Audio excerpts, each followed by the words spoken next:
Hello students, BSc part third के videos की श्रृंखला को आगे बढ़ाते हुए आज हम धात्विक बंधन, हाइड्रोजन बंधन और वान डेर वाल बंधन का अध्ययन करेंगे। तो जो हमारा पिछला वीडियो था उसमें हमने आयनिक बंधन और कोवेलेंट बॉन्ड सहसंयोजी आबंध का अध्ययन हमने किया था। आज उसी को हम आगे बढ़ाएंगे और हम बात करेंगे धात्विक बंधन की।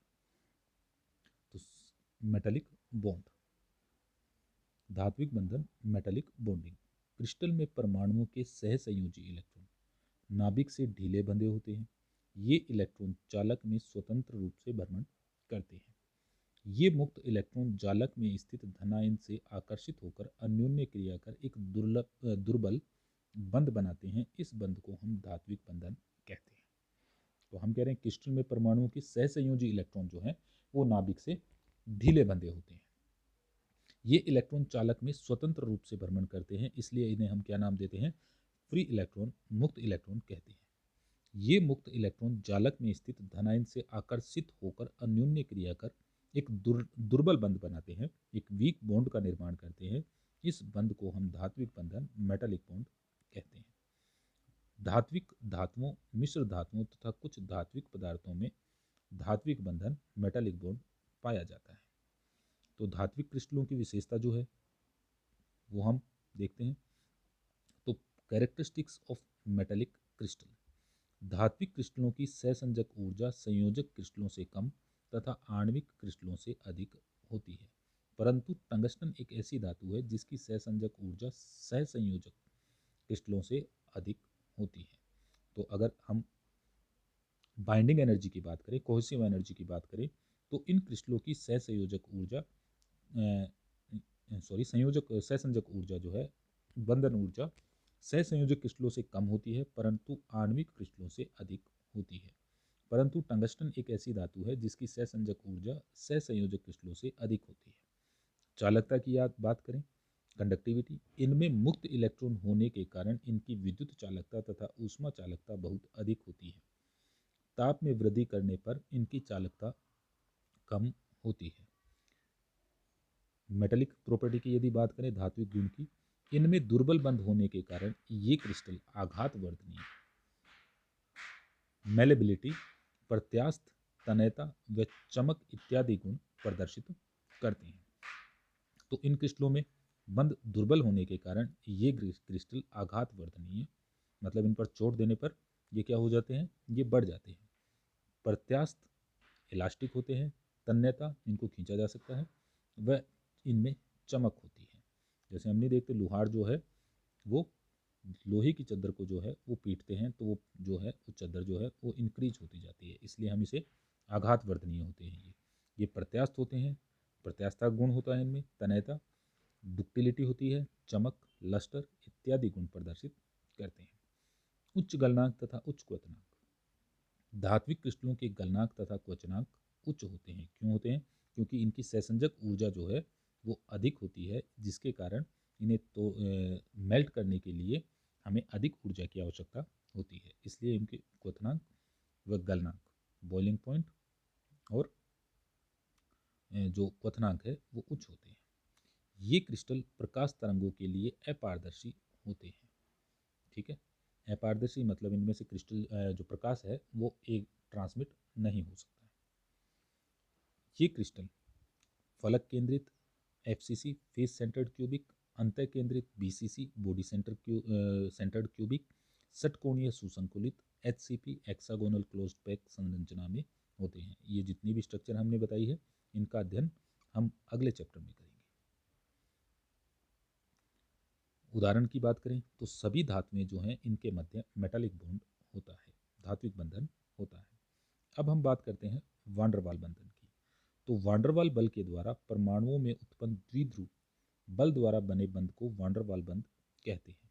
यह बंध वान डेर वाल बल के द्वारा ध्रुवित अणु व ध्रुवित अणुओं द्वारा प्रेरित ध्रुवित अणुओं के मध्य लगने वाले बल के कारण बनता है। वान डेर वाल बल को आणविक बंध भी कहते हैं। तो वान डेर वाल बल द्वारा परमाणुओं में उत्पन्न द्विध्रुव बल द्वारा बने बंध को वान डेर वाल बंध कहते हैं। यह बंध वान डेर वाल बल के द्वारा ध्रुवित अणु वह ध्रुवित अणुओं के द्वारा प्रेरित ध्रुवित अणुओं के मध्य लगने वाले बल के कारण बनते हैं। आणविक क्रिस्टलों के गुण। इन क्रिस्टलों की सहसंजक ऊर्जा बहुत कम होती है। तो सहसंजक ऊर्जा कैसी होती है इनकी? बहुत कम होती है। इन क्रिस्टलों के गलनांक तथा क्वथनांक कम होते हैं, इसलिए सामान्य तौर पर यह गैसीय अवस्था में पाए जाते हैं। तो हम यदि बात करें, इन क्रिस्टलों की सहसंजक ऊर्जा बहुत कम होती है, बाइंडिंग एनर्जी बहुत कम होती है, तो इन्हें तोड़ने के लिए अधिक ऊर्जा की आवश्यकता नहीं होती। इस कारण इनके जो क्वथनांक तथा गलनांक जो है वो बहुत कम होते हैं। चालकता। ये विद्युत तथा ऊष्मा के कुचालक होते हैं। ठीक है, तो अगर इनमें जो ये जो है ये विद्युत तथा ऊष्मा के कुचालक होते हैं, कंडक्टर नहीं करते हैं। प्रकाशिक गुण की बात करें, ये क्रिस्टल प्रकाश तरंगों के लिए पारदर्शी ट्रांसपेरेंट होते हैं। ठीक है, चूंकि हमने कहा ये अधिकतर क्या है, गैसीय अवस्था में पाए जाते हैं, इसलिए हम कह सकते हैं कि ये क्या है, प्रकाश तरंगों के लिए पारदर्शी होते हैं। ये क्रिस्टल संपीड़िय होते हैं। जैसे गैस को हम संपीड़ित कर सकते हैं, तो ये क्रिस्टल जो है ये संपीड़िय कंप्रेसेबल होते हैं। उदाहरण के लिए helium, neon, argon, H2O2, N2 इत्यादि। नेक्स्ट हम बात करते हैं हाइड्रोजन बंधन की। जब कोई हाइड्रोजन परमाणु किसी उच्च विद्युत ऋणी तत्व जैसे FON से सहसंयोजी बंध से जुड़ा होता है, तब बंध का इलेक्ट्रॉन युग्म विद्युत ऋणात्मक तत्व की ओर विस्थापित हो जाता है, जिससे हाइड्रोजन पर आंशिक धनावेश व विद्युत ऋणी तत्व पर आंशिक ऋणावेश आ जाता है। ऐसा आंशिक ऋणावेश युक्त हाइड्रोजन परमाणु एक तरफ FON, F fluorine, O oxygen and nitrogen से तो सहसंयोजी बंध से जुड़ जाता है, तथा दूसरी ओर किसी विद्युत ऋणात्मक परमाणु के साथ क्षीण विद्युत आकर्षण बल से जुड़ जाता है, तो इसे हम हाइड्रोजन बॉन्डिंग कहते हैं। ठीक है, जैसे हम क्लोरीन की बात करें, क्लोरीन के आउटर सेल में 7 इलेक्ट्रॉन होते हैं। ठीक है, और हम हाइड्रोजन की बात करें, हाइड्रोजन के आउटर सेल में 1 इलेक्ट्रॉन होता है।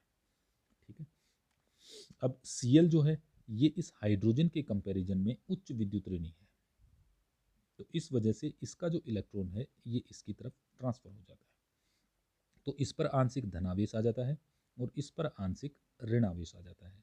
तो इन आंशिक धनावेश और ऋणावेश के कारण जो इनके मध्य बल लगता है, उस बल को हम नाम देते हैं हाइड्रोजन बंध। तो इस बल के कारण जो बॉन्ड फॉर्म होता है, निर्माण होता है, उस बॉन्ड को हम हाइड्रोजन बॉन्ड कहते हैं। हाइड्रोजन बंध वाले क्रिस्टलों के लक्षण। तो हम बात करते हैं characteristic of crystal having hydrogen bond. इन क्रिस्टलों की सहसंजक ऊर्जा बहुत कम होती है। ठीक है, ये जो बॉन्ड होते हैं ये बहुत दुर्बल होते हैं, बहुत वीक होते हैं, तो इसके कारण इनकी जो सहसंजक ऊर्जा है वो बहुत कम होती है। तो इनको फॉर्म होने में, इनके निर्माण में तथा इनको तोड़ने के लिए बहुत कम ऊर्जा की आवश्यकता होती है, इसलिए इनकी सहसंजक ऊर्जा जो है वो बहुत कम होती है। इन क्रिस्टलों में बहुलीकरण की प्रवृत्ति होती है। ठीक है, ये जो क्रिस्टल होते हैं इनमें बहुलीकरण की प्रवृत्ति होती है। हाइड्रोजन बंध की प्रकृति दैसिक होती है, ये डायरेक्शनल होते हैं, हाईली डायरेक्शनल होते हैं। हाइड्रोजन बंध आयनिक बंध तथा सहसंयोजी बंध से कमजोर है तथा अन्य की अपेक्षा प्रबल होते हैं। तो हाइड्रोजन बॉन्ड आयनिक बंध और सहसंयोजी बंध से तो कमजोर होते हैं, परंतु मेटालिक बॉन्ड और वांडरवॉल बॉन्ड से प्रबल होते हैं। ये ध्रुवीय तथा अध्रुवीय विलायकों में घुलनशील होते हैं। प्रकाशिक गुण। ये प्रकाश तरंगों लाइट वेव्स के लिए पारदर्शी होते हैं, जैसे HCl, HF, NH3, H2O, DNA इत्यादि। ये सभी क्या हैं, ये इनके मध्य जो बॉन्डिंग होती है वो हाइड्रोजन बॉन्डिंग होती है।